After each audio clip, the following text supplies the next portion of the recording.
Hi everyone, I'm Alicia, and today I'm here with Brian from Weber Automotive. Brian, how you doing today? Good, Alicia. How are you? I'm doing well, thank you. So in this video, this is actually part one of our three-part mini-series about your tire program at Weber Automotive.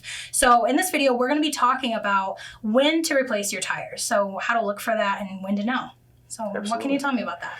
So a good way to start when to replace your tires, a lot of people driving here, they wonder, are my tires any good or not? Well, you know, the first thing that would maybe seem obvious is if it's wet and the car seems to slide more than it should, maybe you don't feel like you have the traction you should, that's a great first indication. Maybe get somebody to look at it after that, look at it yourself. Measure the tread depth. If you take a penny, if you stick the penny into the tread, into the depth of the tread, where Lincoln's head would be going in towards the tire, if you can see the top of Lincoln's head, the tires are worn out absolutely, even for summer. For winter, you can't even really go that far. It wouldn't work very good. So tread depth, if it slides, if you see dry cracking, dry rot in the sides of the tires, any dry cracks, that, and if they're over 6 years old. The rubber compound changes, they get hard, they just won't work anymore. Even if a lot of cases you might have good tread depth, but the tires are old and the compound is getting hard and they just don't work right anymore. Right. So I like the tips that you gave to kind of test it yourself and you know what to look for. But